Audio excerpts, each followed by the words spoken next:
We're now joined by Jimmie Johnson, driver of the number 48 Lowe's Cobalt Tools Chevrolet.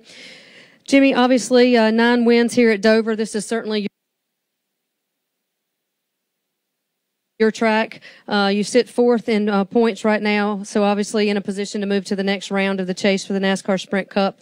As the winner of the last 2 races here, you will attempt to join David Pearson, Rusty Wallace, and Jeff Gordon as the 4th driver to notch 3 consecutive victories here at Dover this weekend. Just talk a little bit about what this track means to you. Yeah, I wasn't aware of that opportunity in front of the team this weekend. Obviously, I know we've had a lot of wins here and would love to get another win. So, it's, that time of the year where wins are very important. At the same time, the way this chase format works, we don't have to win leaving here to advance to the next round. So that's kind of a nice position to be in. And it takes a little bit of pressure off and allows us to go out and just kind of have some fun today and tomorrow. And then hopefully that sets up a great driving race car for Sunday's race. All right, we'll open it up for questions for Jimmie. Raise your hand. We'll get a mic to you. We'll start up front with Randy. Hey, Jimmie. Randy Kovitz, Kansas City Star. How are you? This sure seems like it's shaping up to be a Penske versus Hendrick maybe chase. Just talk about the staying power of Hendrick. Just, with 4 guys in this chase, you going for 7, Jeff for 5, Junior for 1. Just what makes it, what's kept it on top for so long? Well, it's obvious that Rick gives us all the tools that we need, but I would say the top, 4 or 5 organizations are well funded. Great resources, a lot of depth. So, when I look around, I really think that, the people that work in these organizations make the difference. The hunger that exists inside of Hendrick Motorsports is second to none. That culture goes way back. Really starts from Rick's vision and Rick's competitive desire.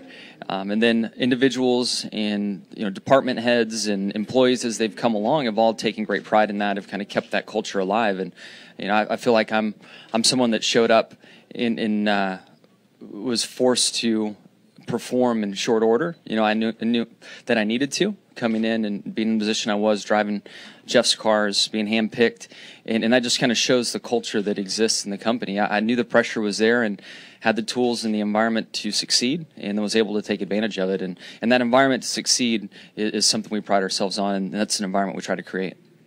Okay, we'll take our next question in the back from Kenny, then come back up to Lee, and then Claire.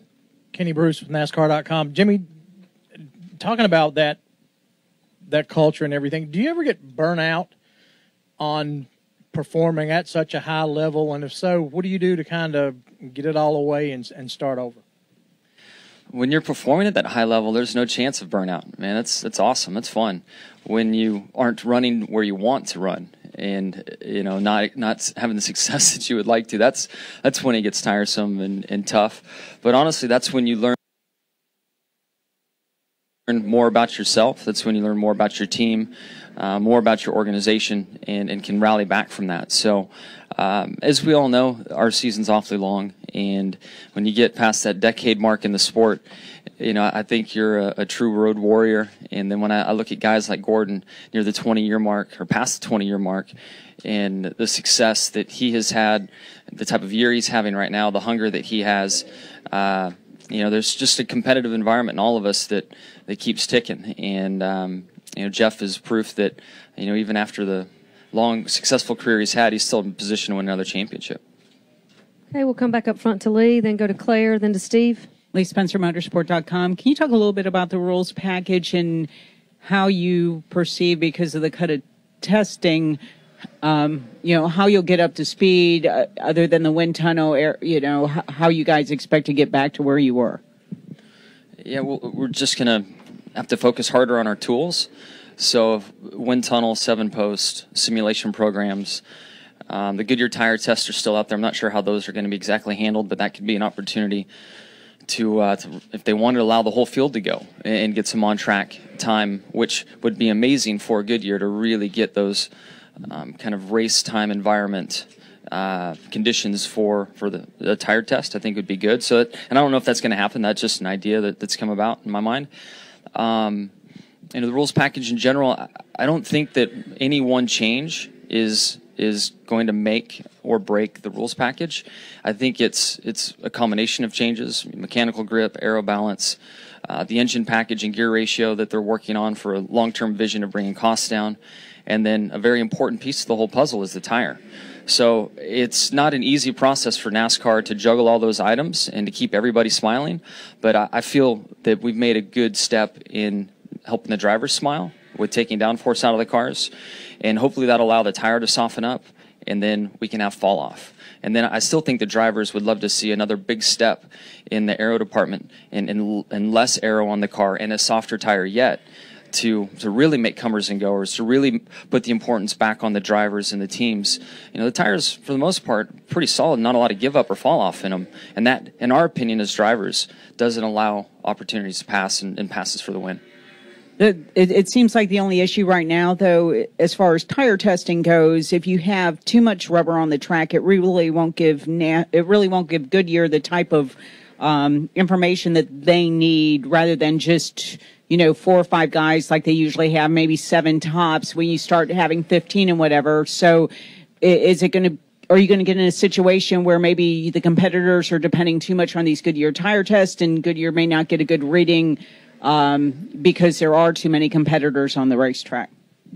Well, I think the only downfall that you might be pointing out from a tire test standpoint in a lot of cars would be the opening 20 or 30 minutes of the racetrack on a race weekend, or if there was a rain delay or some type of rain overnight. But I think that's a small piece of the puzzle to worry about. I think as a whole, the best time to test would be following a Sunday Cup race, when the track is totally rubbered up, bring all the cars back, and find a tire that's going to put on an awesome finish. And 2/3 of the race really be a tire that performs and creates the excitement we want on the racetrack. I think there's easier ways to fix the short run, a green racetrack for whatever the conditions may be, or reason may be. That'd be a lot easier to fix, in my opinion, than a better race tire. Yeah. Okay, we'll go Claire and then Steve. Claire B. Lang, Sirius XM NASCAR Radio. Can you put into perspective the unforgiving nature of this track, as we're probably going to see a mad scramble here, but how unforgiving? Describe it. Your intensity, I mean, you really drive qualifying laps each and every lap around here. And with the radial tire and the speeds that we're going here, when you slip, you need room to save it. And we know on corner exit there really isn't any room to save it here. And if you do spin, the walls are nearby and the straightaways are so banked that unless you have some miracle spin like I did in qualifying, spun like a top on the front stretch, you're going to hit something. So it is very unforgiving when you cross the line.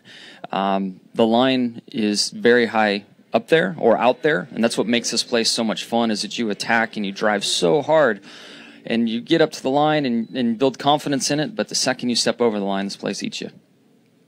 Okay, we'll take our next question from Steve. Go ahead.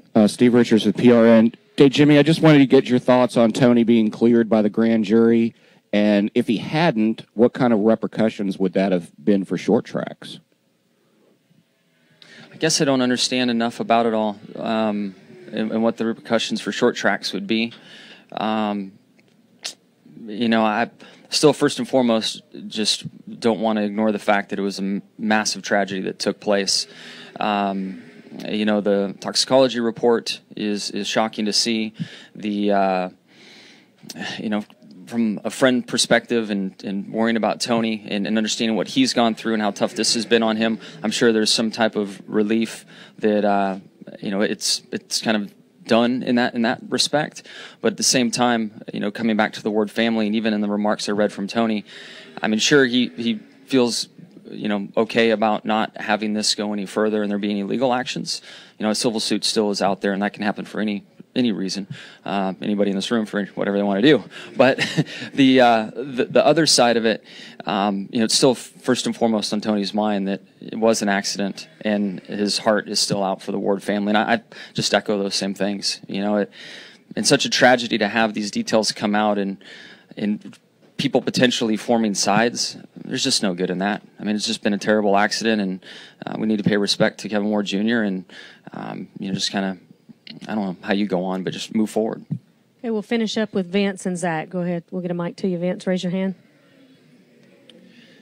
Jimmy, you're in good shape this weekend, obviously, but can you just talk a little bit about the pressure that comes with the various rounds of chase elimination and how that affects the drivers, the racing that you might see on Sunday and other elimination rounds? Yeah, we're going to learn a lot this weekend how that pressure is taken. You know, in the past we've had the Richmond pressure, which we've all seen and experienced, and then maybe the last 3 races of the chase, you can feel that pressure building up. But with all these elimination rounds for 4 drivers each and every week, and maybe up to 6 guys, you know, if above that 4 on the bump out zone are kind of close to being knocked out. So, you know, I think it lets a few people off the hook, and you can kind of relax. Like right now, I'm sure Joey and Brad are sleeping just fine. But the guys down in 14th to 12th to 16th, they're stressing. You know, they've got to show up here and get it done. So, in some ways, I guess to generalize, it just spreads the championship pressure out amongst everybody. Whereas in the past, it started off with however many dealing with it, and then it just emerged with, you know, 1 or 2 at the end, kind of feeling all the weight of the world. Now everybody equally gets to share in the pain. Okay, we'll take our final question from Zach. Hey, Jimmy, Zach Albert, NASCAR.com. With the Penske guys getting the first 2 wins of the chase and kind of getting all the attention, does it help you guys to be kind of in stealth mode, or does your approach really change at all? No, I mean, there's just so much more to be gained by dominating, by winning, sending a message through performance on track. Those aspects are vital. But the thing I keep looking at is, you know, I think a lot of us are still wired and programmed to think of a 10-race stretch. But I mean, really, it's transfer. Best race of their season is what you need. So, and we've all looked at the what-if sides of this, but somebody could go the entire chase, the entire season, and not win a race and be the champion. So what I'm getting at is that, you know, it's too difficult to predict. It's too difficult to pick momentum. You know, when everything comes down to one race, there's just too many variables. You know, too much can happen, and I'm not overly stressing about anything. Sitting where we are in points right now, I know the Penske guys are going to be tough, but if they win the first 9 races, it doesn't mean that they're going to win at Homestead. You know, it's just a totally different thing now. All right, Jimmy, thank you for your time this morning. Good luck this weekend.